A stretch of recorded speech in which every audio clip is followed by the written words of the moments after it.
دین کی باتیں جو ہوتی ہیں وہ دین کے کاموں کے لیے ہوتی ہیں. یہ دین کی باتیں سننا ہے اور دین کے کام کرنا ہے. یہی مقصد ہے تبلیغ کا، دعوت کا. یہ نہیں کہ بات ہو گئی، جلسہ ہو گیا، بہت ہو گئے لوگ اور عمل کے نام پر، تو یہ بات صحیح نہیں. اللہ کو کون سا سننا پسند ہے؟ سب سنتے ہیں، غیر بھی سنتے ہیں، اپنے بھی سنتے ہیں، لیکن یہ دیکھنا ہے کہ اللہ کو کون سا سننا پسند ہے، تاکہ ہمارا سننا جو ہے وہ عبادت بنے، دین بنے. ورنہ تو رواج ہے. رواج پر نہ دنیا بنتی ہے نہ آخرت بنتی ہے، بلکہ دنیا تو بگڑتی ہے رواجوں کی وجہ سے. وقت جاتا ہے، مال جاتا ہے، حاصل کچھ نہیں ہوتا. کہ رواج رواج اور طریقوں میں فرق ہے. رواج پر کوئی وعدہ نہیں ہے اور طریقے پر وعدہ ہے، کیونکہ طریقہ سمجھانے کے لیے ہی نبی آتا ہے. وہ لوگوں کو طریقے سمجھانے، اپنی زندگی گزارنے کے، اپنی عبادت کرنے کے، دوسروں کے ساتھ رہنے کے طریقے. طریقوں کا نام دین ہے، اس کے سمجھانے کے لیے نبی آتے ہیں. وہی زندگی میں لانا ہے. تو میں یہ کہنے جا رہا تھا کہ اللہ کو سننا، کہ کون سا سننا پسند ہے. سب سنتے ہیں. فرمایا فبشر عباد الذین یستمعون القول ویتبعون احسنہ اولئک الذین ہداہم اللہ واولئک هم اولو الالباب.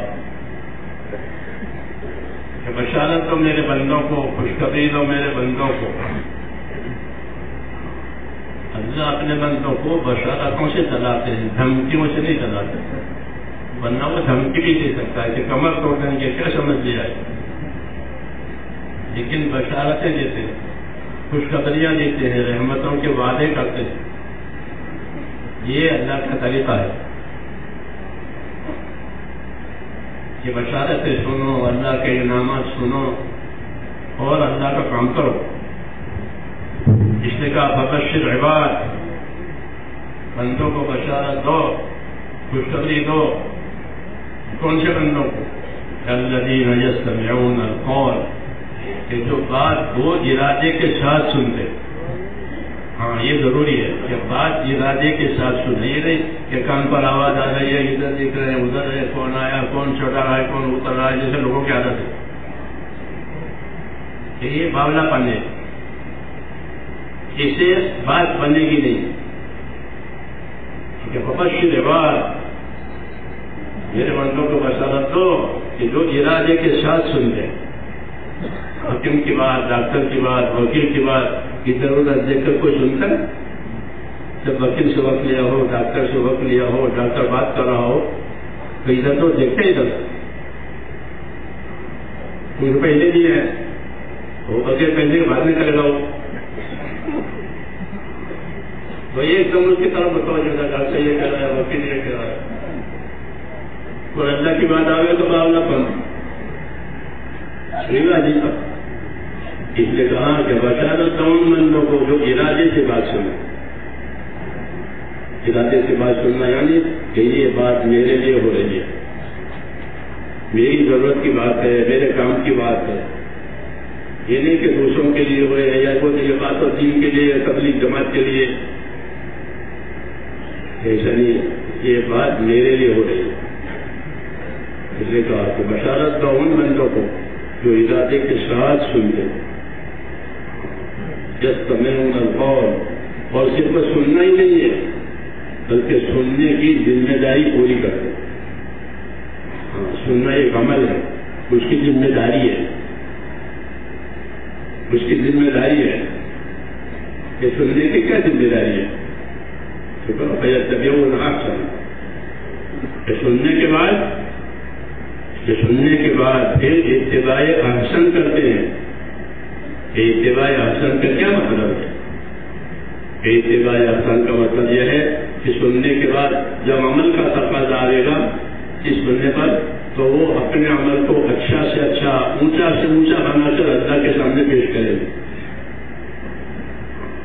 یہ مطلب ہے اتباع اصل کا.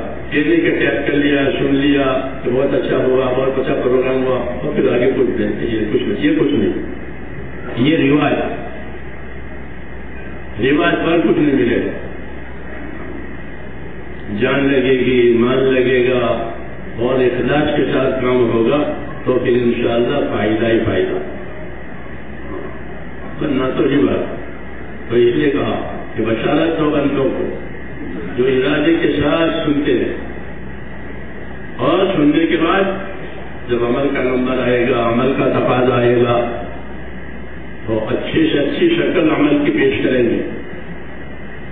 جیسے آدمی اپنے کھانے پینے کے لیے کھانے کی اچھی شکل, مکان بنانا ہو تو مکان کی اچھی شکل, کپڑا بنانا ہو تو کپڑے کی اچھی شکل, اپنی اپنی حیثیت کے مطابق اچھی سے اچھی شکل بناتا ہے. ہاں, اسے بہت سی شکل نظر آتی ہے کہ حیثیتیں مختلف ہے, یہ لاکھ کا مالک ہے, یہ کروڑ کا مالک ہے, یہ ہزاروں کا مالک ہے, تو اپنی اپنی حیثیت ان کی چیزیں ہیں. ایسے ہی میرے دوست عمل کا نمبر آئے تو اپنے اپنے اخلاص, اپنے اپنے قربانی کی حیثیت سے اپنے اپنے عمل کو اللہ کے سامنے اچھا سے اچھا بنا کر پیش کرتے ہیں.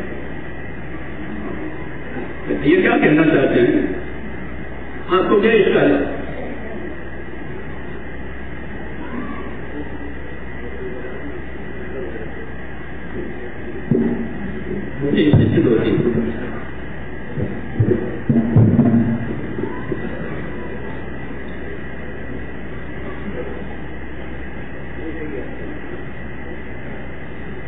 اچھا, یہاں تک بھی آواز نہیں جاتی.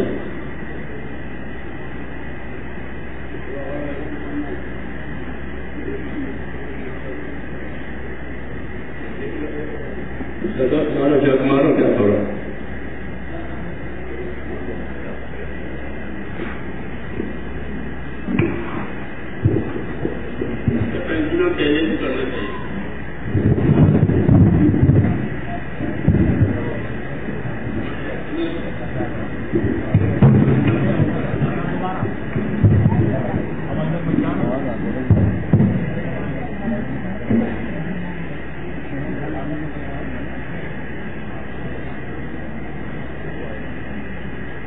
تو میں نے کہا کہ ارادے کے ساتھ سنتے, ارادے کے ساتھ سننا, اور سننے کے بعد جب عمل کا نمبر آئے تو عمل کی اچھی سے اچھی شکل پیش کرے. یہ نہیں کہ سر سے اتار دے کہ ہم نے تو کر لیا, ہم نے تو سن لیا, ہو گیا. ایسا نہیں, ایسا سننا اللہ چاہتے. مبشر عباد, بشارت دو بندوں کو کہ جو بات کو ارادے کے ساتھ سنتے اور سننے کے بعد یتبعون احسنہ, کہ جب عمل کا نمبر آئے گا تو عمل کی اچھی سے اچھی شکل پیش کریں گے. مزاج یہ آدمی کا, یہ آدمی اپنی ضرورت کی, راحت کی چیزیں اچھی سے اچھی بناتا ہے, اچھی سے اچھی اختیار کرتا ہے, اچھی سے اچھی لیتا ہے. کیوں کہ ہماری ضرورت کی ہے, ہماری راحت ہے. دین کا بھی یہی تقاضا ہے بھائی کہ اچھی سے اچھی شکل اپنے عمل کی اللہ کے سامنے پیش کرو. یہ سننے کی بات کری کہ عمل کا نمبر آوے سننے کے بعد تو عمل کی اچھی سے اچھی شکل, اونچی سے اونچی شکل, تاکہ اللہ تعالیٰ راضی ہو جائے. اس لیے کہ اصل تو اللہ تعالیٰ کا راضی ہونا ہے. اللہ بڑے ہیں, ان کا راضی ہونا بھی بڑا ہے. ورضوان من اللہ اکبر, کہ اللہ کا راضی ہو جانا یہ سب سے بڑی بات ہے. ایسے ہی اللہ کا ناراض ہونا کہ یہ سب سے زیادہ خطرناک بات ہے. عیسیٰ علیہ السلام سے کسی نے پوچھا کہ سب سے زیادہ ڈرنے کی اور خطرے کی بات کیا؟ عیسیٰ علیہ السلام نے فرمایا اللہ کا ناراض ہونا. کہ اللہ ناراض ہے, اللہ ناراض ہے تو مصیبت ہو جائے گی. جسے فرعون کے ساتھ کہا فلما آسفونا انتقمنا منهم فاغرقناهم اجمعین, جب فرعون والوں نے ہم کو ناراض کیا, انہوں نے ہم کو ناراض کیا تو پھر ہم نے ان سے بدلہ لیا ہے اور ان سب کو غارت کیا ہے. تو اللہ کے ناراض ہونے کا یہ نتیجہ بتائے. اللہ ناراض ہوئے تو ان کو غارت کر دیا. اس لیے عیسیٰ علیہ السلام نے یہ بات فرمائی تھی کہ اللہ کا ناراض ہونا سب سے زیادہ خطرناک بات، اور اس کا راضی ہو جانا کہ اللہ کا راضی ہونا یہ سب سے بڑی بات ہے. ورضوان من اللہ اکبر، کہ اللہ راضی ہو گیا کہ کامیاب ہو گیا، اللہ تمہارے ساتھ ہو گیا کہ کامیاب ہو گیا. دین اللہ تعالیٰ نے اسی لیے دیا کہ لوگ اللہ کو اپنے دینداری سے راضی کریں، کیونکہ اللہ نے یہ دین ہم کو پسند کر کے دیا ہے. ہاں، ہماری پسندگی پر نہیں چھوڑا، بلکہ فرمایا وَرَضِيتُ لَكُمُ الْإِسْلَامَ دِينًا، میں نے اسلام تم کو پسند کر کے دیا ہے. تو کتنی بڑی بات ہے اللہ پسند کرے کسی چیز کو اور اللہ پسند کر کے دے، تو یہ بڑا شرف ہے، بڑی عزت ہے کہ اللہ تعالیٰ نے ہم کو ایک دین اپنی طرف سے پسند کر کے دیا کہ میں نے یہ آپ کے لیے پسند کیا. جیسے کوئی تاجر دوست ہو کسی کا، وہ کوئی آئٹم کے بارے میں کہے کہ یہ آئٹم تو میں نے آپ کے لیے پسند کر کے میں لایا ہوں، آپ کے گھر کے لیے لایا ہوں، تو وہ خوش ہو جاتا ہے اپنی دوستی میں کہ آپ کے گھر کے لیے لایا ہوں میں پسند کر کے. تو یہ مثال ہے کہ اللہ تعالیٰ نے ہم سے فرمایا کہ میں نے پسند کر کے تم کو یہ دین دیا. جب اللہ نے پسند کر کے دین دیا ہے تو سوچو کہ اللہ کو بے دینی سے کتنی ناراضگی ہوتی ہوگی، ہماری بے دینی سے، ہماری بے توجہی سے. ہاں، اللہ کس قدر ناراض کہ میں نے ان کو ایک چیز پسند کر کے دی، انہوں نے اس کا یہ کیا. اس لیے میرے دوستوں، سب سے پہلی بات یہ ہے کہ اپنی کمی کوتاہی پر توبہ کرنے کی ضرورت ہے. ہاں، توبہ کرنے کی ضرورت ہے کہ اللہ کے سامنے توبہ کرے اور اپنی زندگی کا رخ ہم بدلیں. جب اپنی زندگی کا رخ بدلا جائے گا تو پھر اللہ تعالیٰ کی طرف سے بھی حالات بدل جائیں گے. ہاں، اس لیے کہ حالات جو ہوتے ہیں اس کا پیدا کرنے والا اللہ ہے. حالات اللہ پیدا کرتے ہیں. جیسے بچپن اللہ نے پیدا کیا، جوانی اللہ نے بنائی، بڑھاپا اللہ نے بنایا، بیماری اللہ نے بنائی، تندرستی، تو حالات اللہ بناتا ہے. اس لیے حالات کے گیت گانا کوئی صحیح نہیں ہے کہ حالات ایسے ہو گئے، حالات ایسے ہو گئے، حالات ایسے ہو گئے. یہ صحیح نہیں ہے کہ حالات کے گیت گاتے پھرو اور حالات کی صحیح کرنے کی طرف کوئی توجہ نہ کرو. یہ بات صحیح نہیں ہے. اللہ نے رسول اللہ صلی اللہ علیہ وسلم کو رحمت بنا کر بھیجا. حالات کا سارا علاج اس میں ہے کہ حالات کو رحمت بنانے کے لیے سوائے رسول صلی اللہ علیہ وسلم کے طریقے کے اور کوئی طریقہ نہیں ہے اور کوئی علاج بھی نہیں ہے. دنیا کے مالوں سے، دنیا کی جائیدادوں سے، دنیا کے اسباب سے کچھ نہیں ہوگا جب تک کہ اللہ نہ چاہے.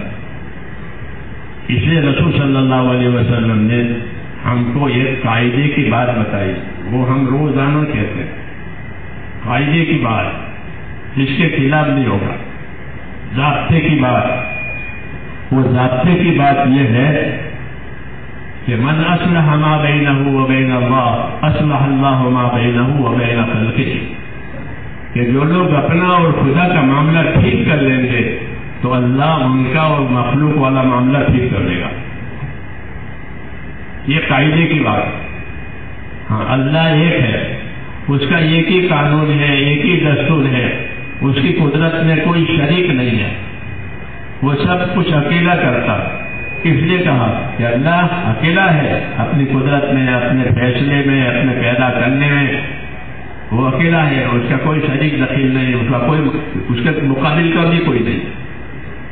اس لیے فرمایا کہ جو لوگ اپنا اور خدا کا معاملہ ٹھیک کر لیں گے تو اللہ ان کا اور مخلوق والا معاملہ ٹھیک کر لے گا. کتنی آسان بات ہے. اللہ کو راضی کرنے کے لیے کوئی ٹائم نہیں دینا پڑے گا کہ ہم کو ٹائم دو، جیسے بڑے بڑے لوگوں سے ٹائم مانگتے ہیں کہ کوئی ٹائم دو تاکہ آپ سے خود ملنا ہے.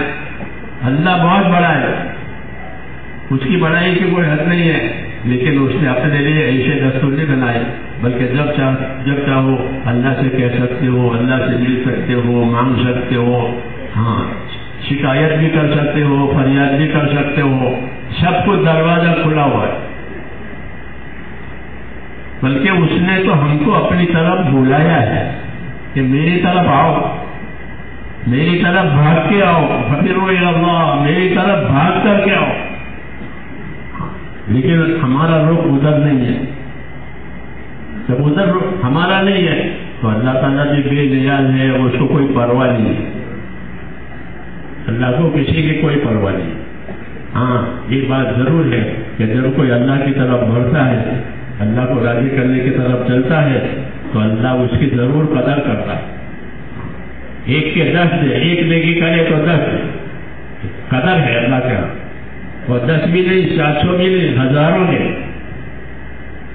کیوں کہ ایسا نیکی کی ہے، اللہ کو راضی کیا ہے تو اللہ اس کی قدر کرتے. اس لیے میرے تو اللہ تعالیٰ کی یہ ذات ہے. اس لیے اللہ تبارک و تعالیٰ اپنی قدرت سے فائدہ اٹھانے کے لیے اللہ کے ہاں ایک ضابطہ ہے اور وہ ہے احکام. اللہ نے ہم کو جو احکام دیے ہیں وہ اس کی ذات سے، اس کی قدرت سے فائدہ اٹھانے کے لیے.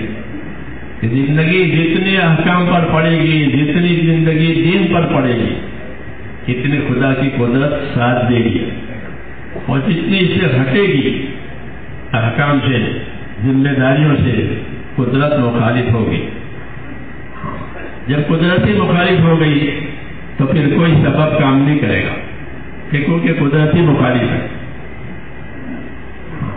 اس لیے اللہ تعالیٰ نے حضور صلی اللہ علیہ وسلم کو رحمت بنا کر کے بھیجا کہ رحمتوں کو پھیلاؤ. تو رحمت جو پھیلے گی وہ رسول صلی اللہ علیہ وسلم کے طریقوں سے پھیلے. کہ زندگی رسول صلی اللہ علیہ وسلم کے طریقوں پر، جتنے طریقے زندگی میں آئیں گے کہ اتنے رحمتیں ہوگی. زندگیوں کا، طریقوں کا اندر زندگی میں آنا ضروری ہے. سننا یاد کرنا کافی نہیں ہے، بلکہ زندگی میں جیسے دوا، حضرت ہمارے دواؤں کا جس طرح اندر جانا ضروری ہے کہ دوا جب تک اندر نہیں جائے گی نفع نہیں ہوگا. آنکھ کی دوا آنکھ میں جائے گی، کان کی دوا کان میں جائے گی، پیٹ کی دوا پیٹ میں جائے گی تو پیٹ کو نفع ہوگا، آنکھ کو نفع ہوگا، کان کو نفع ہوگا. لیکن دوا اندر گئی نہیں ہے کہ لے کر کے رکھ رکھی ہے کہ اسے کچھ نہیں ہو. ایسے میرے بھائیوں دین کا اندر جانا ضروری ہے. ایمان اور یقین اللہ تعالیٰ کے ساتھ صحیح ہو جائے گا کہ جو ہوگا اللہ سے ہوگا، اللہ کے غیر سے نہیں ہوگا. جب تک یہ ایمان صحیح نہیں ہوگا لوگوں کو حالات ڈرائیں گے. جیسے آج لوگ حالات سے ڈرتے ہیں. حالات کے ڈرنے کے لیے تو اللہ ہے اور کوئی نہیں. ہم تو ایک اللہ سے ڈرو، حالات سے نہ ڈرو. حالات تو اللہ پیدا کرتا ہے. حالات اللہ پیدا کرتا ہے. جیسے رات دن اللہ پیدا کرتا ہے، سردی گرمی اللہ پیدا کرتا ہے، چھوٹی رات بڑی دن، چھوٹے دن بڑی رات، یہ کون کرتا ہے؟ اللہ کرتا ہے. کہ وہی اللہ حالات پیدا کرتا ہے. کہ حالات سے ڈرنے کی بات نہیں ہے کہ شیطان حالات سے ڈراتا ہے، اس کا کام ہی یہی ہے. تخویف کتابوں میں ہے، تخویف حالات سے ڈرانا. حالات سے ڈرنے کا نقصان یہ ہوگا کہ جو حالات سے ڈریں گے وہ دین میں پیچھے رہیں گے. وہ دین میں پیچھے رہیں گے کیونکہ وہ حالات سے ڈرتے ہیں، عذاب سے نہیں ڈرتے. اور جو عذاب سے ڈریں گے وہ دین میں آگے بڑھیں گے. ہاں ان میں فرق ہے. حالات تو اللہ تعالیٰ نے اپنے قبضے میں رکھے ہیں اور حالات سدھارنا بھی اللہ نے اپنے قبضے میں رکھا. وَلَوْ أَنَّ أَهْلَ الْقُرَىٰ آمَنُوا وَاتَّقَوْا لَفَتَحْنَا عَلَيْهِمْ بَرَكَاتٍ مِّنَ السَّمَاءِ وَالْأَرْضِ. یہ جواب دیا ہے کہ اگر یہ شہروں میں رہنے والے، بستیوں میں رہنے والے اپنی زندگی ایمان، یقین، تقویٰ، پرہیزگاری پر لائیں گے تو ہم ان کے لیے آسمان سے بھی برکتیں کھولیں گے اور زمین سے بھی برکتیں کھولیں گے. حالات کا علاج، ایمان تقوی پر زندگی لاؤ، پرہیزگاری پر زندگی لاؤ کہ پھر آسمان برکتیں دینے کے لیے تیار ہے، زمین برکتیں دینے کے لیے تیار ہے، برکتوں والی زندگی ہوگی. اور جب یہ بات نہیں ہوگی، دین کو پیچھے ڈالا ہے، پھر کوئی برکت نہیں ہے. پھر یہی حالات کا گیت گاتے رہو. اس لیے ہمارا تعلق اللہ تعالیٰ سے ہے میرے دوست. اور اللہ نے کامیابی اپنے حکموں کے پورا کرنے میں بتائی ہے جس کو اللہ کامیابی کہے وہ کامیابی، کیونکہ اللہ کا علم حقیقی علم ہے، وہ جانتا ہے کہ کامیابی کیا ہے۔ تو حقیقی کامیابی کہ وہ تو اللہ کا امر پورا کرنے میں ہے۔ اللہ کے امر سے بڑی کوئی چیز نہیں ہے، اللہ سے بڑا کوئی نہیں، اس کے امر سے بڑی کوئی چیز نہیں۔ تمام دو ہی چیز ہے، ایک مخلوق ہے، ایک اللہ کا امر ہے، دو ہی چیز ہے، ایک اللہ کا امر ہے، باقی سب مخلوق ہے۔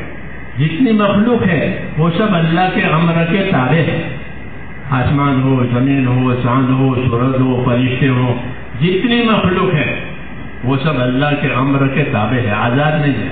الا لہ الخلق والامر، یاد رکھو مخلوق بھی اللہ کی، امر اور فیصلہ بھی اللہ کا۔ اللہ کے فیصلے چلیں گے اس کی مخلوق پر، ہاں، خیر کے فیصلے، شر کے فیصلے، ہاں، راحت کے فیصلے، تکلیف کے فیصلے، اللہ کے فیصلے اصل ہوتے ہیں، وہ اوپر سے آتے ہیں۔ 15 شعبان کو وہ فیصلوں کی تفصیل فرشتوں کو دی جاتی ہے، جو گزری ابھی رات کہ مہنگائی ہوگی، سستا ہوگا، شادیاں ہوگی، موتیں ہوگی، کیا کیا فیصلے ہیں وہ پورے سال کے، کہ وہ فرشتوں کو دیے جاتے ہیں۔ وہ فرشتے اس کو اپنے اپنے وقت پر نافذ کرتے ہیں، اس لیے کہا الا لہ الخلق والامر، یاد رکھو مخلوق بھی اللہ کی، فیصلہ بھی اللہ، کسی کا کچھ نہیں۔ اللہ کی مخلوق پر اللہ کا فیصلہ چلے گا، حیات کا فیصلہ کریں گے تو حیات آئے گی، موت کا فیصلہ کریں گے تو موت آئے گی، بیماری کا فیصلہ ہوگا تو بیماری آئے گی، تندرستی کا فیصلہ تندرستی، ہاں، فیصلے کہ اللہ تعالیٰ کے۔ اس لیے میرے دوستوں دعوت کے ذریعے سے دلوں کا رجوع اللہ کی طرف ہو جائے کہ اللہ کے ہاتھ میں سب کچھ ہے، جس کے ہاتھ میں ہے اس سے مانگو، جس کے ہاتھ میں ہے اس سے پوچھو، جس کے ہاتھ میں کچھ نہیں ہے اسے پوچھ کر کیا کرو؟ کوئی آدمی مجھ سے مانگے تو کہو گے مجھ سے، چاہے سونے کا ہی ہو تو وہ کیا کرنے کا؟ یہ کچھ نہیں کرے گا، اس کے ہاتھ میں کچھ نہیں، وہ جانتا ہی نہیں مجھے کون پکارتا ہے کون نہیں پکارتا۔ ایسے دنیا کی ہر شکل، دنیا کی ہر سبب اللہ کی قدرت کے سامنے کہتے ہیں کہ بدھ کی طرح سے، نہ نفع کی طاقت ہے نہ نقصان کی طاقت ہے، نفع کی طاقت ہے تو اللہ میں ہے، نقصان کی طاقت میں ہے تو اللہ میں، ہاں، بناؤ بگاڑ یہ سارا مسئلہ اللہ سے۔ اس لیے میرے دوستوں اس بات کی دعوت دی گئی ہے کہ اپنا تعلق اللہ تعالیٰ سے صحیح کرو، ایمان کے لحاظ سے، اعمال کے لحاظ سے، اخلاق کے لحاظ سے ہمارا تعلق اللہ تعالیٰ سے صحیح ہو جائے، یہ دعوت ہے۔ اس کے لیے محنت اور کام دیا گیا ہے۔ یہ کام کیونکہ سادہ ہے، اس میں کوئی شور نہیں ہے، شور نہیں ہے، کوئی نعرے نہیں ہے، نخرے نہیں ہے، اس لیے اس کی طرف دھیان نہیں جاتا، ورنہ اس کام میں بڑی طاقت ہے۔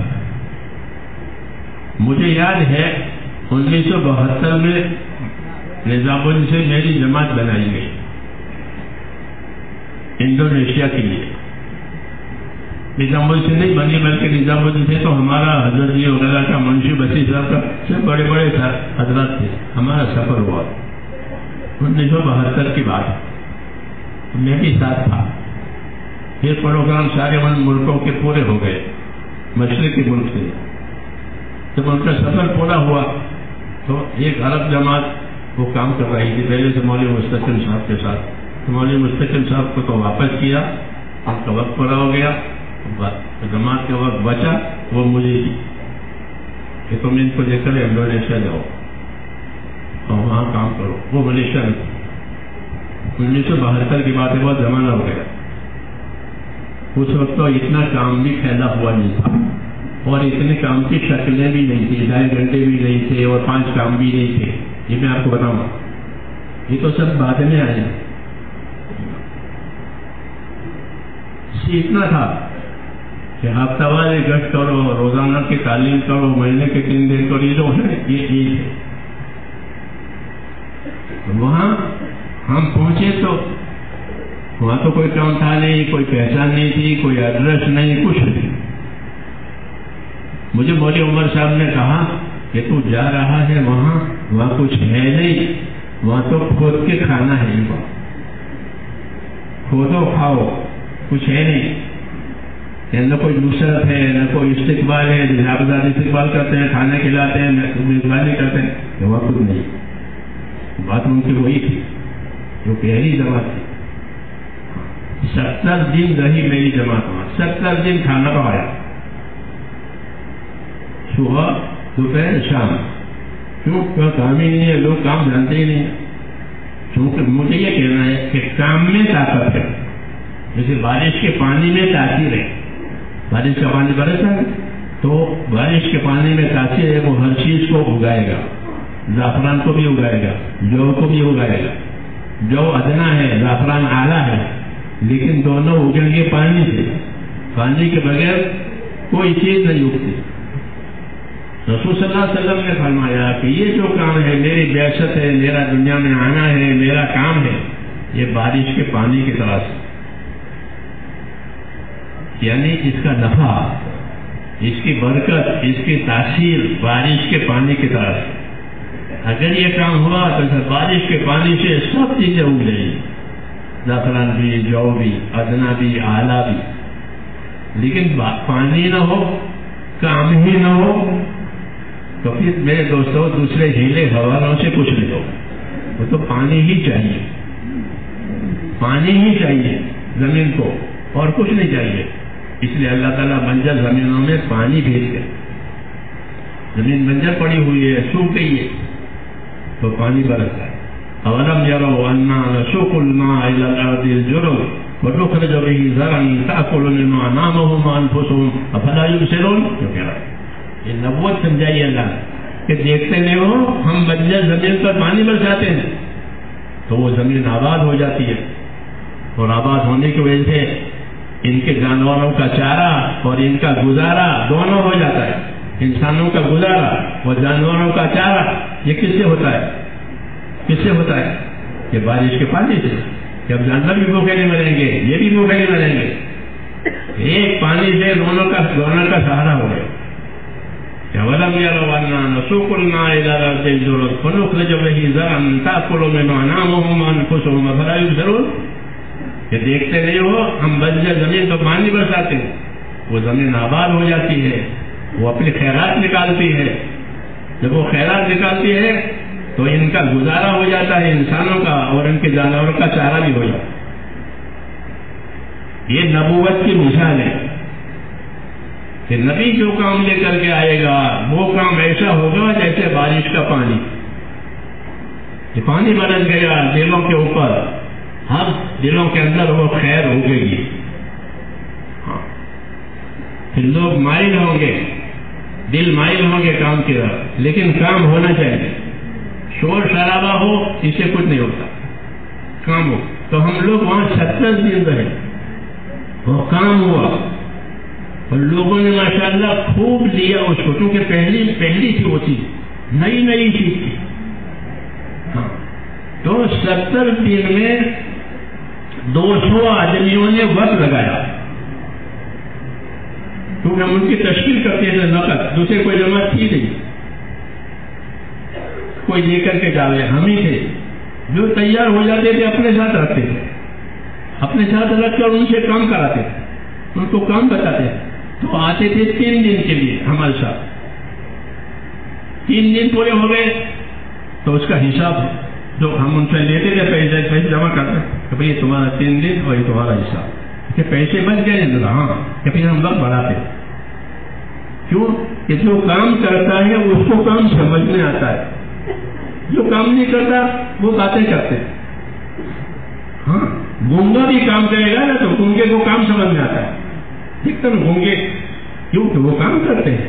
تو جو کام کرتے ہیں ان کو کام سمجھ میں آتا ہے، جو کام نہیں کرتے وہ باتیں کرتے ہیں. باتیں کرنے الگ رہتے ہیں، اس لیے زندگی میں کوئی فرق نہیں آتا. تو وہ 3 دن جب اس کا پورا ہو گیا کہ بھائی تمہارے 3 دن پورے ہو گئے، یہ تمہارا حساب کہ پیسے بچ. اس وقت ان کی حالت، مالی حالت اچھی نہیں تھی، اب تو مالی حالت ان کی بہت اچھی ہو گئی ہے.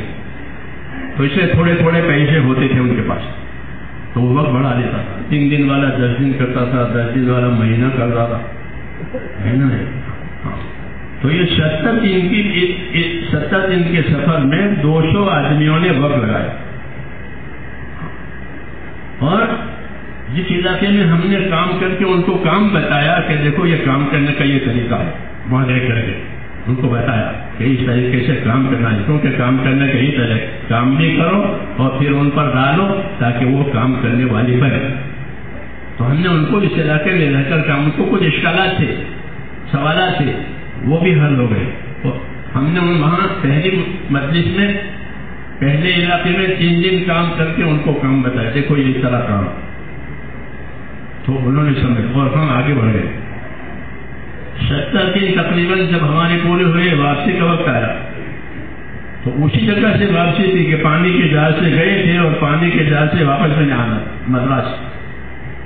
جب واپس آئے ہم نے ان سے کہا ہم آج یہاں رہیں گے جیسے پہلے رہے تھے، اور گشت بھی کریں گے، بیان بھی کریں گے جیسے ہمارا معمول۔ تو انہوں نے کہا کہ آپ کی مرضی ہے، گشت کرو، بیان کرو، نہ کرو۔ کیوں کہ آپ کے جانے کے بعد ہم نے پابندی سے گشت کیے ہیں، جیسے آپ نے بتایا تھا، پابندی سے تعلیم کی ہے۔ اچھا تعلیم میں اس وقت کتابیں نہیں تھی، فضائی ترجمے نہیں ہوئے تھے، تو ریاض الصالحین جو عرب لوگ پڑھتے ہیں وہ ان کو بتائیے کہ تم ریاض الصالحین پڑھو، کیونکہ عرب میں ریاض الصالحین پڑھی جاتی ہے۔ تو وہ ریاض الصالحین سے انہوں نے تعلیم چالو کی کہ مجھے کہا کہ آپ کے جانے کے بعد جو کام آپ نے بتایا تھا، ہفتے کا گشت اور روز کی تعلیم، یہ برابر اب تک جاری رہی ہے۔ آپ 70 دن کے بعد واپس آئے ہیں، تو کیا فائدہ ہوا کہ ہمارے تعاون میں کوئی بھی آدمی ایسا نہیں ہے جو مسجد میں نہ آتا ہو۔ لکھا ہو یہ بولوں گا کہ ہمارے تعاون میں کوئی بھی ایسا نہیں ہے جو مسجد میں نہ آتا ہو۔ یہ میں نے کیوں سنائی آپ کو کہ کام میں طاقت ہے، جیسے بارش کے پانی میں طاقت۔ اب ہم کام ہی نہ کریں تو پھر اس کا کوئی علاج نہیں۔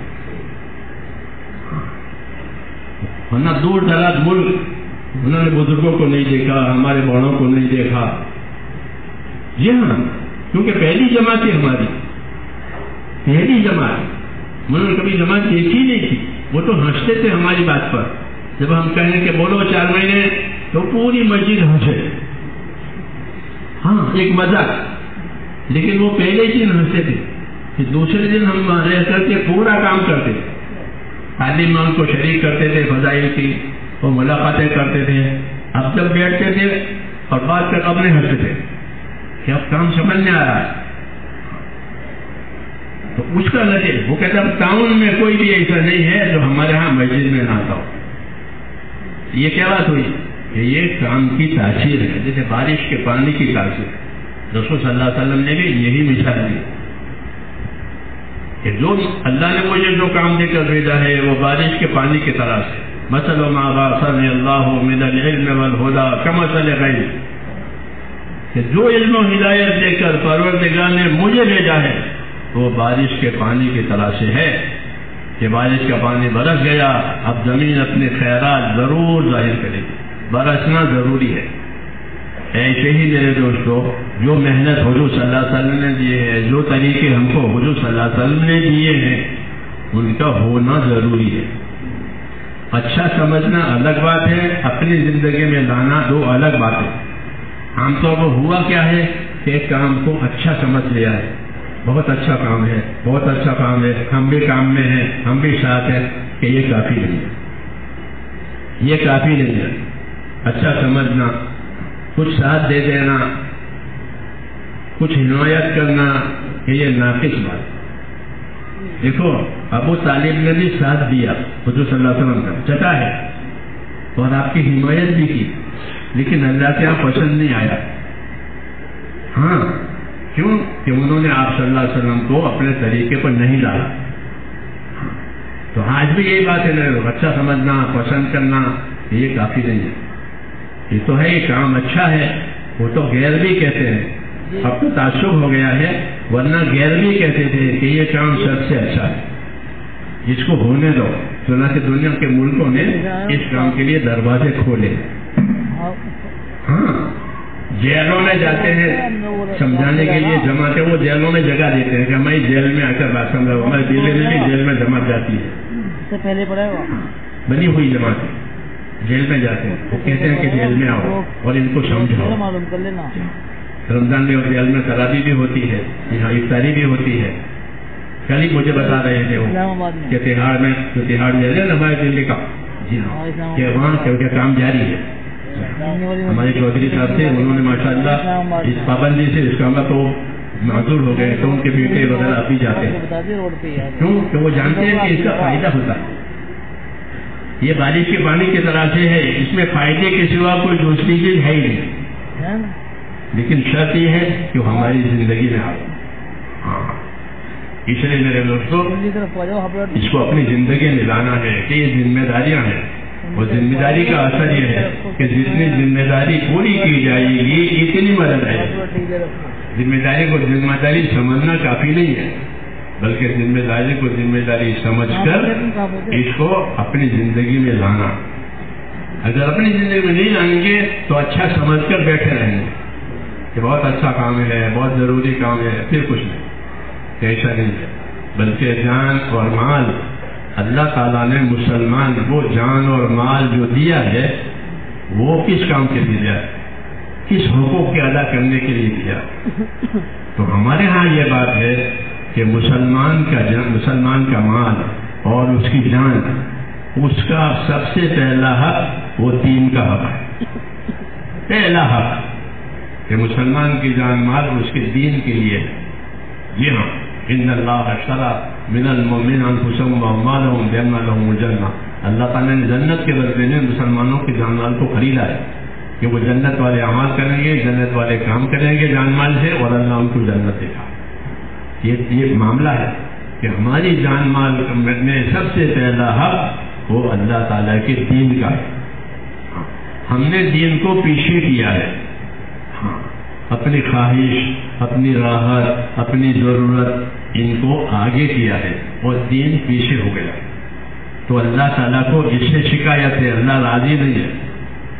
بل تؤثرون الحیات الدنیا، تم تو زندگی کو، دنیا کی زندگی کو جھکتا دیتے ہو. اللہ کہتے ہیں کہ دنیا کی زندگی کو جھکتا دیتے ہو اور دین کو اونچا دیتے ہو.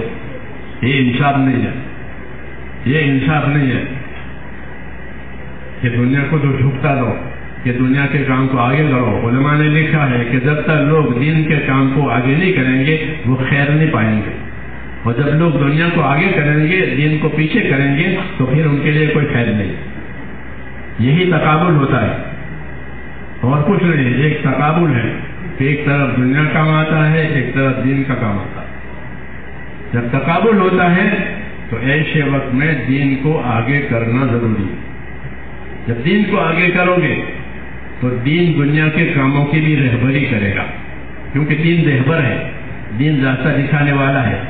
ہاں، دنیا راستے پر چلنے والی ہے، اس لیے دنیا کی ہر حیثیت کے آدمی کو دین کی ضرورت ہے. حاکم ہو، تاجر ہو، زمیندار ہو، مالدار ہو، ہر آدمی کو دین کی ضرورت ہے کہ مجھے دین کیا کہتا ہے، تاکہ وہ اپنے حالت میں کامیاب ہو جائے. اگر وہ اپنی حالت میں دین نہیں رکھتا ہے تو وہ کسی حال میں کامیاب نہیں ہوگا. اس سے پہلے اللہ تعالیٰ نے پہلی امتوں کے حالات سنائے کہ پہلی امتیں کیوں نامراد ہوئی. وہ تو اسباب والی تھی. اللہ نے کہا ان کے پاس تو اتنے اسباب تھے کہ اتنے اسباب تو تمہارے پاس ہے نہیں آئے، یہ کہا. لیکن انہوں نے دین نہیں لیا. جب انہوں نے دین نہیں لیا تو اسباب سے وہ کامیاب نہیں ہوئے. اس لیے اللہ تعالیٰ نے ان کے قصے سنائے. قارون کا قصہ سنایا، فرعون کا قصہ سنایا کہ فرعون ملک والا، یہ مال والا، یہی دو بڑی طاقتیں ہوتی ہیں دنیا میں، ملک کی، مال کی. تو بتایا کہ یہ پھسٹی ہے، نکمی چیز ہے اگر دین نہیں ہے. ہاں، لوگ دھوکہ ضرور کھائیں گے ملک و مال کی وجہ سے، کیونکہ ملک و مال میں ایک چمک ہے، ملک و مال میں ایک کشش ہے، ایک چمک ہے، ایک کشش ہے عہدوں میں، مالوں میں. ہاں، تو ان کی طرف لوگ ریجھیں گے، لوگ جھکیں گے. لیکن جب اس کا نتیجہ آئے گا تو پھر ان کو پچھتاوا ہوگا. کہتے ہیں کہ قارون جب اپنی سواری کے ساتھ نکلتا تھا تو لوگ جو نادان ہوتے تھے وہ اشش کرتے کیا قارون کتنا نصیب دار ہے، کتنا نصیب دار ہے. یوں کہتے یا لیت لنا مثل ما اوتی قارون انه لذو حظ عظیم. کتنا اچھا ہوتا کہ ہمارے ساتھ بھی اللہ کا وہی معاملہ ہوتا جو قارون کے ساتھ ہے، کہ وہ تو بڑا نصیب دار ہے. اس کو نصیب دار کہتے تھے، اس کو نصیب دار کہتے تھے. اس زمانے میں جو دیندار تھے وہ فرماتے تھے کہ اللہ تمہارا بھلا کرے، تمہیں پتہ نہیں ہے کہ انجام کے لحاظ سے آدمی نیک وقت ہوتا ہے اور بد وقت ہوتا ہے. انجام کو دیکھو، اس کا انجام کیا ہوگا. اگر اس کا انجام صحیح ہے تو یہ نصیب دار ہے، اور اس کا انجام صحیح نہیں ہے تو یہ پھر یہ بد نصیب ہے. اس لیے میرے دوست دین کی سمجھ ہونا ضروری ہے. جب دین کی سمجھ ہوگی تو آدمی نتیجے کو دے گا کہ اس کا نتیجہ کیا آئے گا، بے دینی کا کیا نتیجہ ہے، دین کا کیا نتیجہ ہے. اسے اللہ تعالیٰ نے ہم کو نتائج بتائے ہیں، اعمال کے نتائج بتائے ہیں کہ اعمال پر کیا ہوگا، بدعملی پر کیا ہوگا. وہی اصل ہے، حالات اصل نہیں ہے کہ حالات تو بدل جائیں گے، یہ اصل ہے. اس لیے اللہ تبارک و تعالیٰ نے ہم کو میرے دوستوں اعمال کی رہبری کی ہے کہ تم اپنے کامیابی اپنے عملوں سے بناؤ اور اپنے عمل کو ٹھیک کرو. ہم عمل کو رسمی طور پر ادا کر دیں، نماز ہو، روزہ ہو، حج ہو، رسمی. حالانکہ نماز، روزہ، زکوٰۃ جتنے اعمال ہیں اس کی بنیادیں ہیں، اس کی بنیادیں ہیں کہ اس کی بنیادیں صحیح ہو جائے تو پھر اس کے نتائج صحیح ہو جائیں. پھر نماز کے بڑے بڑے نتائج ہوں کہ نماز سے اونچی تو اسلام میں کوئی چیز ہے ہی نہیں. علماء نے لکھا ہے کہ نماز اور حج یہ دو اسلام میں بڑی عبادت ہے. باقی دوسری عبادتیں لوگ بھی کرتے ہیں، لوگ روزہ بھی رکھتے ہیں، لوگ بھی روزہ رکھتے ہیں، صدقہ خیرات بھی وہ کرتے ہیں، لیکن نماز اور حج یہ دو بڑی بات. نماز کی حیثیت بڑی اونچی ہے. ابراہیم علیہ السلام کی دعا دیکھنا قرآن شریف میں ایک سورت نازل ہوئی ہے، سورہ ابراہیم قرآن پاک میں، لیکن قرآن کے پڑھنے والے تھوڑے اور سمجھنے والے تو اور بھی تھوڑے. یہ شکایت ہے کہ میری قوم نے قرآن کو چھوڑ دیا. ان قوم اتخذوا ھذا القرآن مہجورا، کہ میری قوم نے قرآن کو چھوڑ دیا ہے. یہ شکایت ہے. یہ قرآن نے کیا کہا پتہ نہیں. ہاں، دوسری زبان سے سیکھتے ہیں ڈگریاں لینے کے لیے، عربی نہیں سیکھیں گے دین سمجھنے کے لیے. ہمارے ابھی مذاکرے میں کہ فلانی کتاب کا ترجمہ کرو، حیات صحابہ کا ترجمہ کرو، یہ مسئلہ ہے ہمارے وہاں مشورے میں. کیا رائے ہے؟ میں نے کہا ترجمہ کرنے کی ضرورت نہیں ہے. حیات صحابہ کی بڑی کتاب ہے، آسان نہیں ہے. پھر کیا کہتے ہیں؟ میں کہوں عربی سیکھو. حیات صاحب عربی میں لکھے ہوئے، عربی سیکھو، عربی پڑھو. تاکہ دوسری لینگویج دوسری زبانیں سیکھتے نہیں رہتے ہو. روٹی کے لیے یونیورسٹیوں میں روٹی کے لیے دوسری زبانیں سیکھتے ہیں. کوئی انگریزی لیتا ہے، کوئی فرانسی لیتا ہے، کوئی فارسی زبان لیتا ہے یونیورسٹیوں میں، لیکن دین کے لیے عربی سیکھنا یہ نہیں ہے. سنو کتنا ظلم ہے،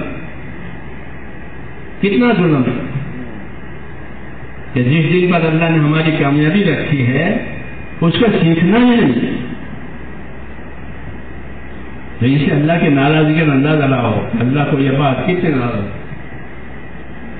اس لیے میرے دوستوں اللہ کے راضی کرنے کا ایک ہی طریقہ ہے، وہ یہ ہے کہ اللہ کے دین کے مددگار بنو، اللہ کے دین کو سیکھو، اس کو سکھاؤ اور اس کی مددگار بنو. مسلمان کے تو دو ہی کام ہیں. ایک کام یہ ہے کہ وہ اپنے دین پر استقامت کے ساتھ رہے، پابند ہو کر اپنے دین پر رہے، اس کو استقامت کہتے ہیں. یہ استقامت اور پابندی کا حکم اللہ نے نبیوں کو بھی دیا. نبی سے کہا کہ جو کام آپ کو دیا گیا ہے آپ اس کے پابند رہیں. حالانکہ وہ تو پہلے سے پابند ہے، وہ تو ہے ہی اس کام کے لیے، پھر بھی ان کو پابند کرنے کی تاکید آئی ہے. فاستقم کما امرت ومن تاب معك، حضور کو حکم ہے کہ اے نبی جو بات آپ کو کہی گئی ہے، جو کام آپ کو دیا گیا ہے آپ اس کے پابند رہیں، اور جو آپ پر ایمان لائے ہیں ہم وہ بھی پابند رہیں. تو امت کو بھی پابندی کا حکم ہے اور نبی کو بھی پابندی کا حکم ہے. اب آپ سوچو ہماری کتنی پابندی ہے، کتنی پابندی؟ کچھ نہیں ہے، کچھ نہیں ہے. ہاں، غفلت ہے، غفلت ہے. اور غفلت نے نشہ کا کام کیا ہے کہ ہماری غفلت ایسی ہو گئی ہے جیسا نشہ ہو گیا. حدیثوں میں کہ لوگوں پر دو نشے چڑھیں گے، ایک جہالت کا، ایک عیش کا. جہالت کا نشہ. ہاں جہالت کا معنی یہ نہیں کہ دستخط کا نہیں آتا. جاہل اس کو نہیں کہتے کسی کو لکھنا نہیں آتا, پڑھنا یا بول. جاہل اس کو کہتے ہیں جس کو حقوق کی خبر نہ ہو, اس کو جاہل کہتے ہیں. جاہل کون؟ کہ جس کو حقوق کی خبر نہیں ہے کہ اللہ کے کیا حقوق ہے, رسول کے کیا حقوق ہے, اور دنیا میں مجھ پر کیا کیا حقوق ہے, میری ذات کا مجھ پر کیا حق ہے, اس کی خبر نہیں ہے. تو جس کو حقوق کی خبر نہ ہو وہ جاہل ہے. چاہے ڈگری رکھتا ہو وہ الگ ہے, وہ دوسری لائن ہے. لیکن ہمارے ٹیم میں جہالت اس کو کہتے ہیں کہ جس کو حق کی خبر نہ ہو. نبی اس لیے بھیجا جاتا ہے کہ وہ بتاوے کہ تمہارے اوپر کیا کیا حق ہے. کہ دنیا حقوق ادا کرنے کی جگہ ہے, آخرت بدلہ پانے کی جگہ ہے. جو حقوق ادا کر کے جائے گا وہ بدلہ پائے گا. جس نے حقوق برباد کیا ہے اس کو کیا بدلہ ملے گا؟ حقوق سمجھنے کے لیے دین آیا ہے. دین سیکھیں گے, دین پڑھیں گے تو پتہ چلے گا کہ ہمارے اوپر کیا کیا حقوق ہے. مطلب یہ خبر ہی نہیں ہے تو پھر اندھے ہیں. ہاں اندھے کی طرح چلے گا, جان کس کی طرف جا رہا ہے کچھ پتہ نہیں جب تک کوئی ہاتھ پکڑ کے نہ لے جائے. اس لیے میرے دوستوں, اپنے اس اندھاپن کو دور کرنے کے لیے اللہ تعالیٰ نے ہم کو دین دیا. ہماری تبلیغ میں علم و ذکر ہے. تیسرا نمبر وہ اسی حالت کو دور کرنے کے لیے ہے کہ اپنی زندگی کو علم پر لاؤ. ہاں اپنی زندگیوں کو علم پر لاؤ. حضرت فرماتے تمہاری کمائیوں کو علم پر لاؤ. اب تو تمہاری کمائیاں ہوس پر جا رہی ہیں, میں زیادہ کماؤں. ایک ہے تو 2 دکان ہو جاویں. ایک تمہاری کمائیاں ہوس پر ہے کہ اپنی کمائیوں کو دین پر لاؤ. کیونکہ صحابہ بھی کماتے تھے, وہ نہیں تھے کہ وہ بیٹھے رہتے تھے. یا غریب تھے, بڑے بڑے مالدار تھے صحابہ کرام. اس کا تو ہمارے پاس کوئی نمونہ بھی یاد نہیں ہے, اتنا مال تھا. لیکن وہ خالی مال نہیں تھا بلکہ اس مال کے ساتھ دین بھی تھا. کمانے کا علم, خرچ کرنے کا علم. ہاں تو وہ ساری چیزیں عبادت میں شمار ہوتی تھی. ان کی دکانیں بھی عبادت والی, ان کے گھر بھی عبادت والے, مسجد بھی عبادت والی. کیوں کہ زندگی ہی علم و ذکر والی ہے. زندگی ہی علم و ذکر والی ہے. خدا نے کیا حکم دیا ہے, نبی نے کیا طریقہ بتایا ہے, سارے کام اس نہج پر ہوتے. وہی دعوت کا مقصد ہے کہ زندگی علم پر آوے, زندگی عمل پر آوے, حکم پر آوے, کہ پھر اللہ تعالیٰ اپنے حکموں کی برکتیں ظاہر کرے گا. ابھی تو برکتیں نہیں ہیں, ابھی تو الجھنے ہیں. ہاں الجھنے ہیں, اور یہ الجھنے اسے ہے کہ دین کی طرف توجہ نہیں ہے. ہاں اگر دین کی طرف توجہ ہو جائے تو اللہ الجھنوں کو اٹھا کر کے برکتوں کو دے. حدیث شریف میں ہے کہ یا ابن آدم تفرغ لعبادتی املأ صدرک غنا واشد فقرک. اے آدم کے بیٹے, تو میرے کام کے لیے تیار ہو جا, میرے کام کے لیے فارغ ہو جا. یہ دعوت ہے. اے آدم کے بیٹے, تو میرے کام کے لیے فارغ ہو جا, میرے کام کے لیے تیار ہو جا, جس کے لیے میں نے تجھ کو پیدا کیا. تو کیا نفع ہوگا کہ تیرے دل کو میں غنی کروں گا اور تیری حاجتوں کو اٹکنے نہیں دوں گا. 2 انعام, تیرے دل کو غنی کروں گا. آدمی کا دل غنی بھی ہوتا ہے, آدمی کا دل فقیر بھی ہوتا ہے. آدمی فقیر نہیں ہوتا, اس کا دل فقیر ہوتا ہے. ہاں اس کے دل میں طرح کی حاجتیں آتی ہے, طرح کی طلب آتی ہے. اس لیے وہ مارا پھرتا ہے اپنی ضرورتوں کے پیچھے. ورنہ اس کو کھانا بھی ملا ہے, پینا بھی ملا ہے, سب کچھ ملا ہے, لیکن اندر سے دل فقیر ہے. ہاں دل بھکاری ہے. اس لیے وہ بڑھانے کے چکر میں ہے. جیسے بھکاریوں کی عادت ہوتی ہے کہ ملا ہے تو بھی مانگیں گے, نہیں ملا ہے تو بھی مانگیں گے. بھکاری اپنے دیا ہے تو دوسرے سے مانگیں گے. ہم نظام الدین میں تھے تو وہاں بہت بھکاری آتے ہیں درگاہ کی وجہ سے. تو ایک آدمی آگے کھانا کھلاؤ, اس نے کھانا کھلا دیا, وہ چلا گیا کھلانے والا. کوئی دوسرا ہے, اسی کو ہی کہتے ہیں کھانا کھلاؤ, جب ابھی تو کھانا کھلایا. یہ کیوں کہ اس کا دل ہی بھکاری ہو گیا, مانگتے مانگتے دل فقیر ہو گیا. ایسے ہی لوگ دنیا کماتے کماتے یہ بھی بھکاری ہو جائیں گے. یہ کمانا ہی کمانا ہے، مانگنا ہی مانگنا ہے، ایسے کمانا ہی کمانا ہے. کتنا کمانا کچھ نہیں، کتنی چیز مانگنا کچھ نہیں. یہ کتابوں میں حدیث شریف میں فضائل میں لکھا ہے کہ بھیک مانگنے والے دو قسم کے ہیں. ایک قسم وہ بھیک مانگنے والی ہے کہ کام نہ کرنا پڑے، مانگ کے کھا لیں گے. کام نہ کرنا پڑے، بس سوال کر دیں گے، کوئی نہ کوئی دے دے گا. ایک تو وہ ہے کہ کام نہ کرے اور بھیک مل جائے. اور ایک ہے بھیک مانگ کے مالدار بنے، بھیک مانگ کر مالدار بنے، بھیک مانگ کے پیسے جمع کرے. ایسے بھی ہے کہ بھیک مانگ کر کے مکان بنائے. ان دونوں کا عذاب الگ الگ ہے. ان دونوں کا عذاب، کیونکہ بھیک اللہ کو پسند نہیں ہے. کام کرو کماؤ یہ حکم ہے، یہ بھیک مانگتے ہیں، سوال منع ہے. تو جو اسے بھیک مانگتے کہ کام نہ کرنا پڑے تو وہ قیامت میں اس حالت میں آئیں گے کہ ان کے چہرے پر گوشت نہیں ہوگا، خالی ان کے چہرے کا ڈھانچہ ہوگا. یہ کون ہے کہ بھیک مانگنے والے اگر کام نہ کرنا پڑے. دوسرے وہ بھیک مانگنے والے جو مالدار ہونے کے لیے بھیک مانگتے تھے کہ ان کے پیٹوں میں آگ ہوگی، یہ مالدار بننے کے لیے بھیک مانگتے. تو میرے بھائیوں، یہ بھیک کی وعید ہے. ایسے ہی وہ مالداری کہ مالدار بننے کے لیے مالداری، حالانکہ مالدار بننے کے لیے مالداری نہیں ہوتی، حقوق ادا کرنے کے لیے مالداری ہوتی ہے. مالداری کیوں ہوتی ہے؟ حقوق ادا کرنے. اللہ نے مال کو حقوق ادا کرنے کے لیے پیدا کیا، مال کو مالدار ہونے کے لیے پیدا کیا کہ مالدار بنو. اس لیے حدیث میں ہے کہ مالدار ہو کر مال جمع کرنے والا نادان ہے. مالداری کے لیے مال جمع کرنے والا تاکہ میں مالدار بنوں، فرمایا یہ نادان ہے. نادان اس لیے ہے کہ جب تک مال خرچ نہیں ہوتا مال کا فائدہ نہیں ہوگا. یہ تو آپ بھی مانیں گے نہیں مانیں گے؟ آپ کے جیب میں پیسے ہیں تو کیا آپ کی بھوک دور ہو جائے گی؟ بولو کہ میرے جیب میں پیسے ہیں، بلکہ پیسے خرچ کرو گے تو بھوک دور ہوگی. آپ بیمار ہیں اور آپ کے پاس پیسے ہیں تو آپ اچھے ہو جاؤ گے. کہ پیسے خرچ کر علاج کرو گے تو اچھے ہو جاؤ گے. تو یہ تو جمع کر رہا ہے، تو جمع کر کے اپنے اوپر فائدے کا دروازہ بند کر رہا ہے.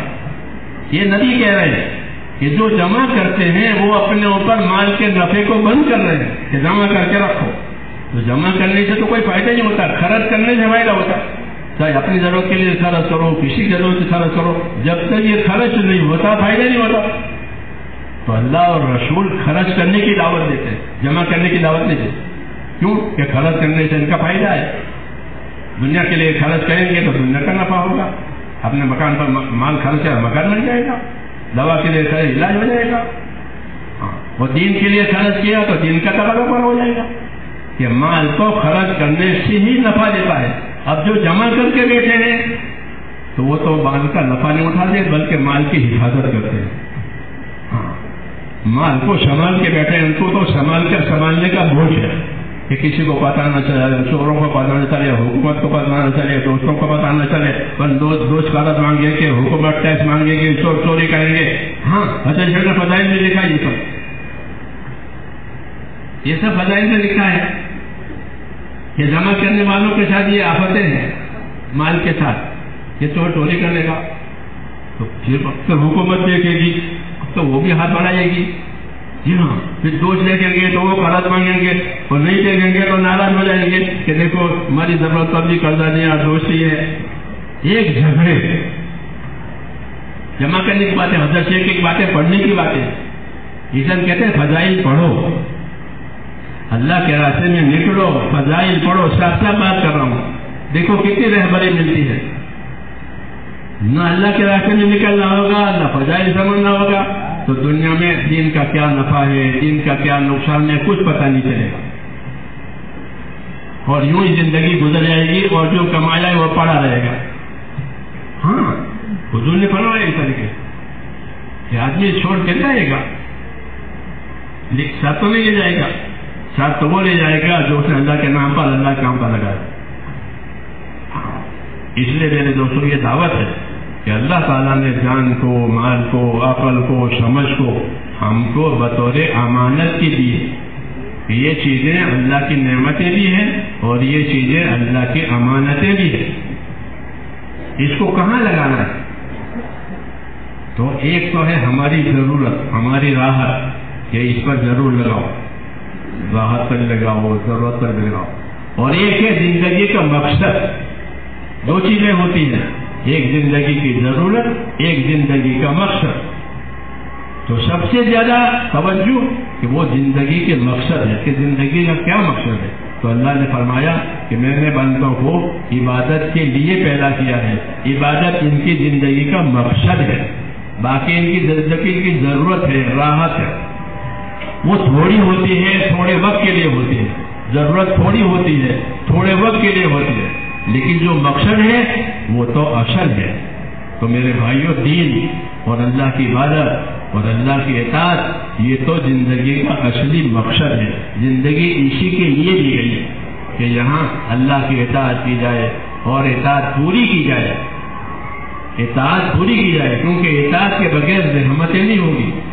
اگر اطاعت ہوتی ہے تو رحمتیں ہوتی ہے، اطاعت نہیں ہوتی تو رحمتیں ہوگی. اطیعوا اللہ واطیعوا الرسول لعلکم ترحمون. اطاعت کرو اللہ کی، اطاعت کرو اس کے رسول کی، تاکہ تم پر رحم ہو جائے. تو رحمت کے لانے کا راستہ جمع کر کے بیٹھنا نہیں ہے، یا دین کے کاموں میں پیچھے رہنا نہیں ہے.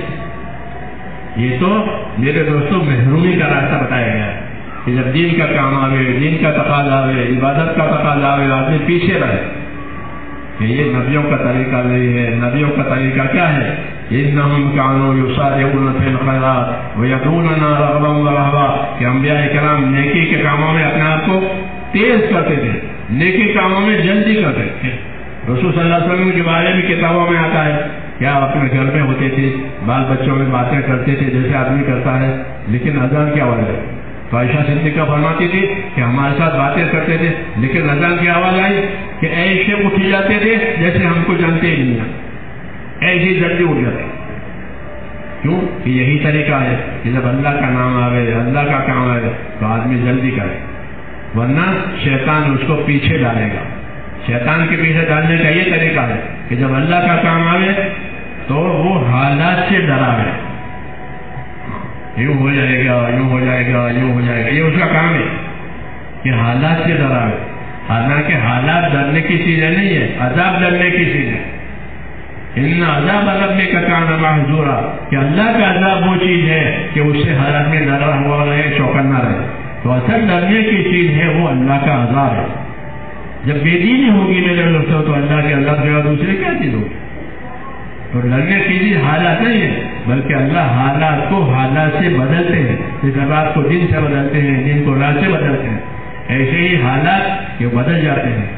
اور حالات زیادہ تر جو بگڑتے ہیں وہ بے دینی کی وجہ سے بگڑتے ہیں. بے دینی کی وجہ سے بگڑتے ہیں کہ بے دینی آئی، مجمع میں بے دینی آئی، اکی دکی بے دینی نہیں، مجمع ماحول، تو اب اس کے حالات بگڑ جائیں گے. یعنی وہ چیزیں نمایاں ہوگی جو ہم کو پسند نہیں. اور اگر دینداری آئے تو اللہ تعالیٰ حالات کو بہتر بناتے. یہ اللہ کی بشارت ہے کہ ہم حالات کو جو بہتر بنائیں گے وہ دین ایمان سے بنائیں گے. یہ اللہ تعالیٰ کی طرف سے حکم دیا ہے ہم کو کہ جو لوگ ایمان لائیں گے، نیک اعمال کریں گے، ایسے لوگوں کو دنیا میں جینے کے لیے ہم پاک زندگی دیں گے. ومن عمل صالحا من ذکر او انثى وهو مؤمن فلنحيينه حیاة طیبہ، کہ جو لوگ ایمان لا کر اپنے اعمال بنا کر اخلاص کے ساتھ زندگی گزاریں گے، ایسے لوگوں کو دنیا میں جینے کے لیے ہم پاک زندگی دیں گے. حیات طیبہ، جینے کے لیے پاک زندگی دیں گے. بشارت ہے کہ وہ پریشانیوں سے پاک ہوگی، وہ گناہوں سے پاک ہوگی، وہ ہر گندگی سے پاک ہوگی. جیسے صحابہ کرام کی زندگی ہو گئی، ان کے بعدوانوں کی زندگی ہو گئی. کہ زندگی میں کہ پہلے سب کچھ تھا، لڑکیوں کو بھی تعلق کرتے تھے، شراب بھی پیتے تھے، بہت کچھ کرتے تھے، وہ ساری چیزیں ختم ہو گئی اور حیات طیبہ ملی، پاک زندگی ملی، پاک زندگی مل گئی، بھائی ہو گئے اور اللہ کے بندے ہو گئے. اور اللہ ان سے راضی ہو گیا. ہمارے سامنے وہی زندگی رکھی گئی ہے اس دعوت کے ذریعے سے کہ اگر اس زندگی پر آئے تو پھر ہمارے اندر بھی یہ بات پیدا ہوگی کہ ہماری زندگیوں میں پاکیزگی آئے گی, اندر یقین بنے گا سب سے پہلے اللہ کا, آخرت کا. اور یہی اصل ہے کہ زندگی میں اللہ اور آخرت والا یقین آئے کہ اللہ ہی اصل ہے اور آخرت ہی اصل ٹھکانا ہے. اگر اللہ راضی ہو گیا اور آخرت بن گئی کہ پھر سب کچھ. یہ اصل ہے میرے دوستوں. صحابہ کرام کی زندگی میں یہ بات ملتی تھی کہ وہ حضرات فرماتے تھے کہ انما ہممنا الآخرہ, کہ ہمارے عزائم, ہمارے ارادے تو بس آخرت بنانے کے, کہ ہم کو اللہ نے آخرت کے لیے پیدا کیا ہے اور ہم آخرت میں جا ہی رہے ہیں, اس لیے اپنی زندگی آخرت والی بناؤ. تو آخرت والی زندگی بنانے کے لیے ہم کو اسباب دیے کہ اپنے ایمان میں ترقی کرو. جتنی ایمان کی دعوت دی جائے گی, جتنی ایمان کی محنت کی جائے گی, جتنی ایمانی باتیں چھوڑی جائے گی, ایمان ترقی کرے گا. ایمان کی ترقی سے کیا ہوگا کہ ایمان کی ترقی سے یہ ہوگا کہ اندر اللہ تعالیٰ کا ایک خوف پیدا ہوتا ہے.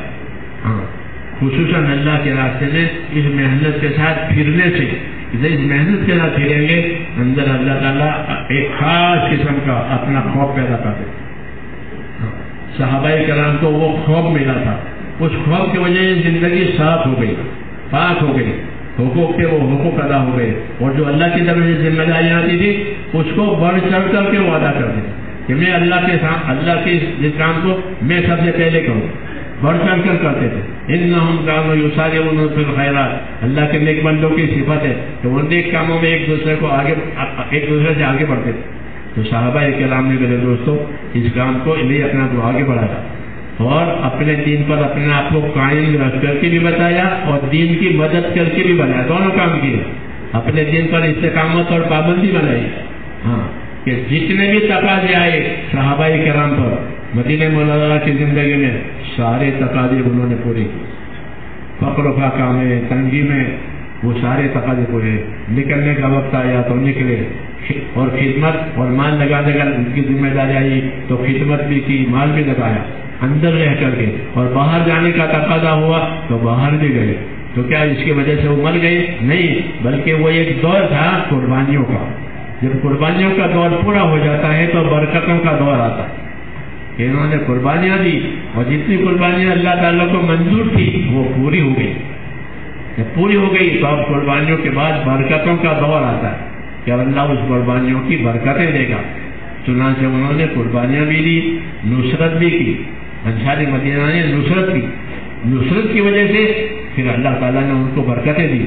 ہاں, زیادہ عرصہ نہیں گزرا, تھوڑے ہی عرصے میں حالات بدل گئے. عبداللہ ابن عمر فرماتے تھے کہ 7 سال تنگی کے رہے مدینہ جانے کے بعد, 7 برس. پھر جب خیبر میں دین پہنچ گیا تو خیبر کی آمدنی سے ہمارے حالات سدھر گئے.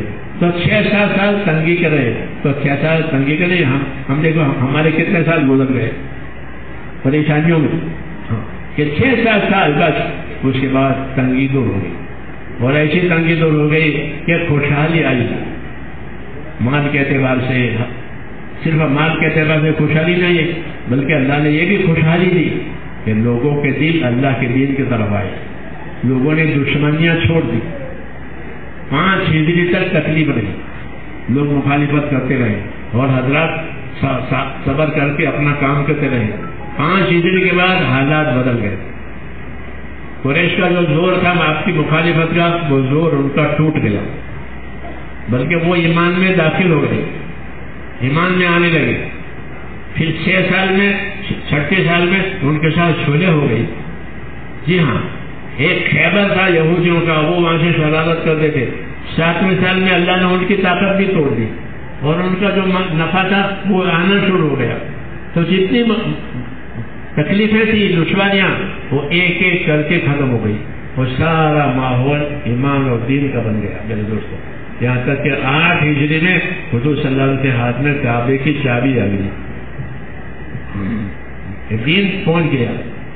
تو تھوڑی تکلیف رہی لیکن اللہ تعالیٰ نے کامیابی دے دی, پھر بھائی ہو گئے سب. ہاں, سب سے بڑا انعام یہ ہوا کہ بھائی ہو گئے. جو دشمن تھے انہوں نے دشمنیاں چھوڑ دی. ابو جہل ہوا، یہ تو تھے ضدی. جو ضدی ہوئے وہ ناکام ہوتے ہمیشہ ہر زمانے میں. جو ضد پر رہے گا وہ نامراد بنے گا، جو ضد پر رہے گا وہ نامراد بنے گا. وخاب کل جبار عنید، کہ جتنے ضدی ہیں وہ تو نامراد ہونے ہی والے. آج بھی وہی بات کہ جو اپنی ضد پر رہے گا مجھے کچھ مت کہو، وہ نامراد بننے والا ہے. پکی بات ہے. ہاں آج تک نہیں، ہمیشہ کے لیے. ہاں کل جبار عنید. اور جس نے اپنی ضد چھوڑ دی اور اللہ کی طرف اپنے آپ کو جھکایا تو اللہ اس کو نوازے گا. ہاں اللہ اس کو نوازے گا، اس کی صلاحیتوں کو اللہ دین پر لگائے گا اور اپنے انعامات سے سرفراز کروائے گا. صحابہ کی زندگی میں یہ بات ملتی ہے. حضرت خالد رضی اللہ عنہ حضور کے بہت مخالف تھے.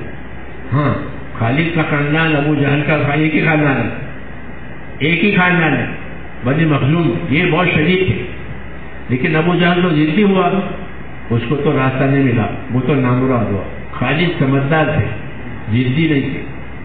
اور نبی یہی چاہتا ہے کہ ہر آدمی کی صلاحیت دین پر لگے، چاہے وہ مخالفت ہی کیوں نہ کرتا ہو. آج بھی یہی چاہتا ہے کہ کوئی ہمارا مخالف ہے کہ ہو گئے، مگر ہم تو اس کی صلاحیت کو دین پر لانا چاہتے ہیں کہ وہ اللہ کا بندہ بنے، اللہ کے دین کا کام کرے، اپنی آخرت بنائے، مسلمانوں سے ہمدردی کرے. ہاں ہم کسی کی برائی نہیں چاہتے، نبی کسی کی برائی نہیں چاہتے. تو حضرت خالد مخالف بہت تھے، لیکن حضور صلی اللہ علیہ وسلم ان کی بھلائی چاہتے تھے. یہ اتنی صلاحیت والا آدمی ہے، اتنا سمجھدار آدمی ہے، یہ اپنی صلاحیت کو ہمارے ساتھ کیوں نہیں لگاتا؟ اگر یہ اپنی صلاحیت کو ہمارے ساتھ لگاوے تو ہم تو اس کی قدر کریں. یہ فرمایا. جب خالد کو یہ بات پہنچی تو وہ متاثر ہو گئے کہ اچھا میرے بارے میں یہ کہہ رہے ہیں، میں تو ان کا دشمن بنا ہوں کہ تم دشمن ہو. نبی دشمن نہیں ہوتا. آج بھی یہی بات ہے کہ دین کے ذریعے سے ہر مسلمان کی خیر خواہی چاہیے آتی ہے کہ اس کی صلاحیت حق پر لگے، اس کی آخرت بنے، اس کا دین بنے اور وہ دوسروں کے لیے خیر کا ذریعہ بنے. لیکن حدیث شریف میں ہے کہ طوبی لعبد جعلہ اللہ مفتاحا للخیر ومغلاقا للشر. خوش نصیب ہے وہ بندہ کہ جس کو اللہ خیر کے پھیلنے کا ذریعہ بناوے، شر کے مٹنے کا ذریعہ بناوے. وہ خوش نصیب ہے. تو یہی تو خوش نصیبی کا کام ہے میرے دوستوں کہ ایک ایک آدمی اگر اس راستے پر چلتا ہے تو اس کے ذریعے سے پورے کے پورا علاقے متوجہ ہو جاتے ہیں، پورے کے پورے ضلع متوجہ ہوتا ہے. ایک زمان 4 مہینے کسی ضلع میں کام کرتی ہے، اس ضلع میں کام اٹھ جاتا ہے، وہاں کی مسجدیں آباد ہو جاتی ہے. ہاں وہاں کے مدرسے آباد ہو جاتے ہیں، وہاں کے لوگوں میں زندہ ہو جاتی ہے. کام میں اتنی تاثیر ہے آج بھی. جیسے میں نے آپ نے کہا انڈونیشیا میں ہم 70 دن رہے، کل 70 دن فضا بدل گئی. یہ کیوں؟ ہماری وجہ سے نہیں، بلکہ کام میں اثر ہے. اس لیے ہم اپنے بھائیوں سے یہ درخواست کرتے ہیں کہ کام کو کام بناؤ، سن کر کے چھوڑ دینا یہ اچھی بات نہیں. آج ہماری یہ عادت ہو گئی ہے کہ سن کے چھوڑ دو، ٹیپ کر لو اور اس کو دنیا میں ریلے کرو. یہ کوئی فائدہ؟ یہ رواج ہے، یہ رواج ہے. مولانا یوسف صاحب فرماتے تھے کہ دین تو دینوں میں اترنا چاہیے. جیسے دوا، آنکھ کی دوا آنکھ میں جانی چاہیے، کان کی دوا کان میں جانی چاہیے تو فائدہ ہوگا. اور دین کہاں جانا چاہیے؟ کہ دلوں میں، کہ دلوں میں اللہ کا خوف آوے، دلوں میں آخرت کی فکر آوے، دلوں میں رسول صلی اللہ علیہ وسلم کی سنتوں کی محبت آوے کہ آپ کی سنتوں میں کیا برکتیں ہیں، آپ کے اتباع میں کیا برکتیں ہیں، اس کی محبت دلوں میں. یہ اس وقت ہوگا میرے دوستوں جب ہم اس کی محنت کریں گے. اگر گھر میں بیٹھے رہیں گے یا اپنے کاروبار میں بیٹھے رہیں گے تو جو ہے وہ بھی ختم ہو جائے گی. ہاں جو ہے وہ بھی روز بروز کمزور ہوگا. اس لیے اس امت کو حضور صلی اللہ علیہ وسلم نے حرکت دی ہے.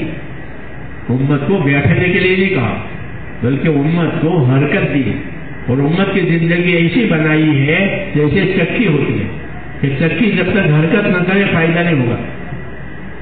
چکی حرکت کرے تو آٹا باہر آئے گا. ہاں کہ دانے ڈالو اور چکی حرکت. اس طرح حضور صلی اللہ علیہ وسلم نے دوستوں امت کو حرکت دی ہے. یہ بہترین امت ہے، ان کے پاس سچا دین ہے. اپنی سچے دین کو لے کر کے اپنی زندگی میں بھی حرکت کریں. ہاں پہلے ہی دن سے حرکت سکھائی ہے. پہلے حضور صلی اللہ علیہ وسلم حرکت کرتے تھے اور کوئی نہیں تھا، اکیلے تھے. آپ بازاروں میں پھرتے تھے. من یاوینی من ینصرنی حتی ابلغ رسالۃ ربی ولہ الجنہ. یا ولد، کون میرا ساتھ دے گا کون میرا مددگار بنے گا، میں اللہ کا دین پہنچاؤں گا اور اللہ اس کو جنت دے گا جو میرا ساتھ دے گا. اس طرح اپنی بات کہہ کر کے ساتھ مانگتے. آج بھی یہی بات ہے کہ اللہ کے دین کی بات کر کے آپ سے ساتھ مانگا جاتا ہے.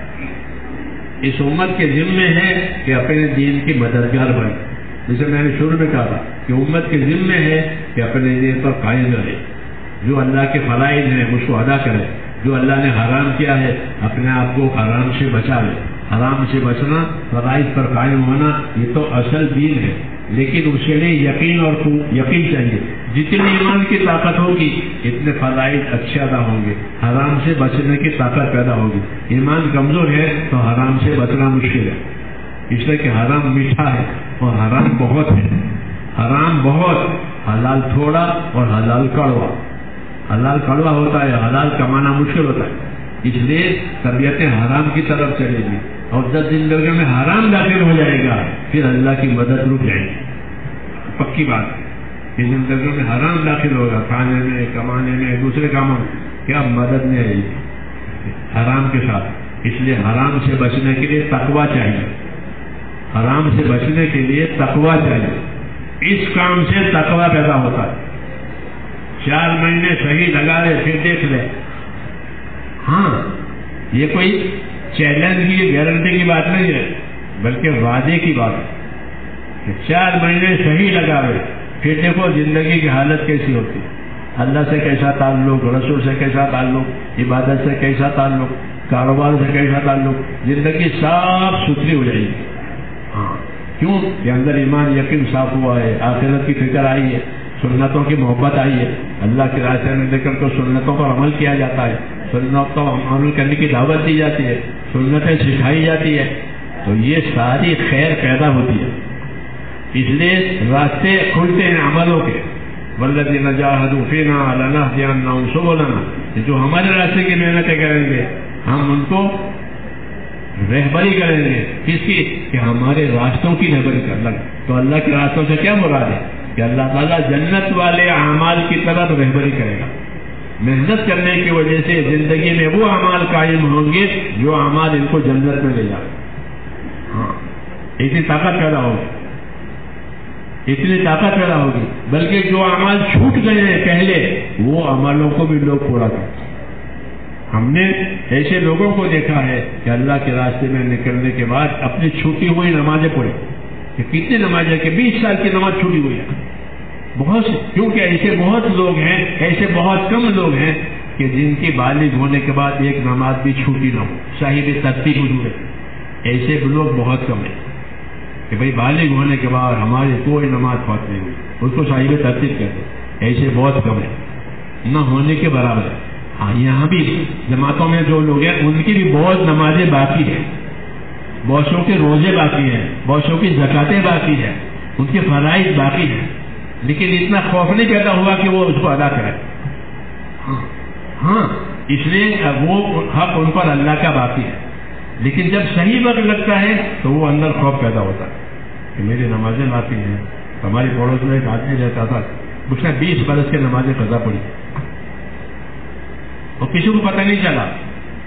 مرتے وقت بھائی کو بتایا کہ میری جہالت میں 20 سال کی نمازیں چھوٹی تھی، میں نے ایک ایک کر کے روزانہ، وہ مغرب سے عشاء تک مسجد میں رہتا تھا، کوئی نہیں جانا کیا، تو وہ اپنی چھوٹی ہوئی نمازیں پڑھتا رہتا. تو پوری ہو گئی موت کے قریب، تو اسے موت کے وقت الحمدللہ بوجھ تھا کہ اللہ کے وہ نمازیں میری چھوٹی ہوئی تھی. نماز میں جانے کے بعد پتا چلا کہ ایک نماز کا کتنا عذاب ہے. تو الحمدللہ وہ 20 برس کی نمازیں پوری ہو گئی. یہ کام کی تاثیر ہے. ساؤتھ انڈیا کا ایک آدمی، اس نے 18 برس کی زکات دی 4 مہینے لگانے کے بعد کہ میں 18 سال سے مالدار ہوں، صاحب نصاب ہوں، مجھ پر زکات واجب ہے، مجھے کچھ خبر نہیں. اب میرے 4 مہینے لگے، کتاب صدقات کی کتاب پڑھی، زکات کی کتاب پڑھی، نماز کی کتاب پڑھی. تو میں 18 سال سے گنہگار ہوں کہ میں نے آج بھی مسلمان اپنے مال کی زکات پوری نہیں دے رہے ہیں. ہمارے حضرت مولانا الیاس صاحب پر بھی یہ بوجھ تھا کہ میرے مسلمان بھائی اپنے مال کی زکات پوری پوری حساب سے ادا کریں، وہ نہیں ہو رہی ہے۔ زکات خود کھا جاتے ہیں، اس لیے مالوں میں برکت نہیں ہے، بلکہ مالوں پر وبائیں آتی ہیں۔ وہ اس وجہ سے ہے کہ اس مال سے جو حق ادا ہونا چاہیے تھا وہ نہیں، اور یہ حق اس لیے ادا نہیں ہوتا کہ دلوں میں تقویٰ نہیں ہے، دلوں میں تقویٰ نہیں ہے، دلوں میں اللہ کا خوف نہیں ہے۔ نہیں تو خوف آئے تو 18 برس کی زکات نکالی، کون پوچھنے گیا تھا اس سے کہ تو نے زکات دی ہے کہ کوئی نہیں پوچھتا اللہ کے سوا۔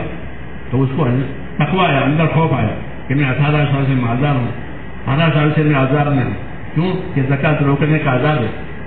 فضائل صدقات میں زکات روکنے کا کیا عذاب ہے، وہ اس میں لکھا ہوا ہے، وہ پڑھی تو 18 برس کی زکات، 20 برس کی نماز قضا۔